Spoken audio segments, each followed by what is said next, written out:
ଏରିଆରେ ଆମର ବାଲିଘାଟ ଗୁଡ଼ିକ ଅଛି ଯୋଉଟା କି ଆମର ଇନ୍ଦ୍ରାବତୀ ଏବଂ ଭାସ୍କେଲ ନଦୀରେ ବାଲିସଜ୍ଜା ଅଛି। ସେ ବାଲିସଜ୍ଜାରେ ବିଭିନ୍ନ ସମୟରେ ତ ଆଲିଗେସନ ଆସିଥାଏ ଯେ ବିଭିନ୍ନ ବାଲିଘାଟରୁ ସେମାନେ ଅନଥରାଇଜଲି ବାଲି ଚାଲାଣ କରୁଛନ୍ତି। ତା ଦ୍ୱାରା ଗୋଟେ ରାସ୍ତାଘାଟ ବି ନଷ୍ଟ ହେଉଛି। ଗୋଟେ ଆମର ଜାଣିଥିବେ ଗୋଟେ ବ୍ରିଜ ବଡ଼ ବ୍ରିଜ କିଛି ଦିନ ତଳେ ତାର ବାଲି ଯୋଉ ଖନନ କରୁଥିଲା ତା ତଳୁ ସେ ବ୍ରିଜରେ ମଧ୍ୟ କିଛି ମାତ୍ରାରେ ଆଫେକ୍ଟେଡ ହେଇଛି।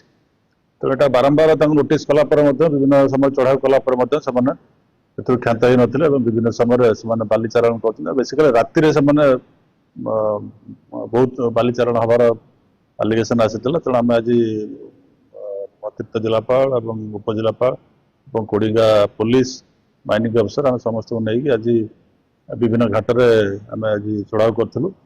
ଆମେ ପର୍ଟିକୁଲାରଲି ଯାଇଥିଲୁ ଭଇଁସାବେଡ଼ା ବାଲିଘାଟ ଏବଂ ତାପରେ ବାଲେଗାଁ ଗୋଟେ ବାଲିଘାଟ ସେଠି ଆମେ ଦେଖିଲୁ ଗୁଡ଼ାଏ ଟିପର ପାଖାପାଖି 12ଟା ଟିପର ଅନଥରାଇଜଡ ବାଲି ଉତ୍ତୋଳନ କରି ସେମାନେ ବାହାରୁଥିଲେ।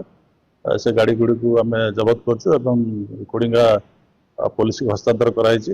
ଗୋଟେ ଜେସିବି ମଧ୍ୟ ସେଠି ଜବତ କରାଯାଇଛି।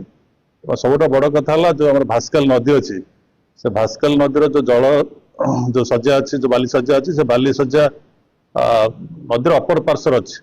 କିନ୍ତୁ ଯୋଉ ଲିଜ୍ ଧାରୀ ଯିଏ ଅଛନ୍ତି ସେ ନଦୀର ନ୍ୟାଚୁରାଲ କୋର୍ସକୁ ଅବଷ୍ଟ୍ରକ୍ସନ କରିକି ଗୋଟେ ରାସ୍ତା ତିଆରି କରୁଛନ୍ତି ଯୋଉଟା କି ପାଖାପାଖି 1 କିଲୋମିଟର ଲମ୍ବା ହବ। ଏବଂ ସେ ରାସ୍ତାକୁ ସେ ତିଆରି କରି ସେ ନଦୀର ଯୋଉ ନ୍ୟାଚୁରାଲ ଜଳସ୍ରୋତ ଅଛି ତାକୁ ଅବଷ୍ଟ୍ରକ୍ସନ କରୁଛନ୍ତି।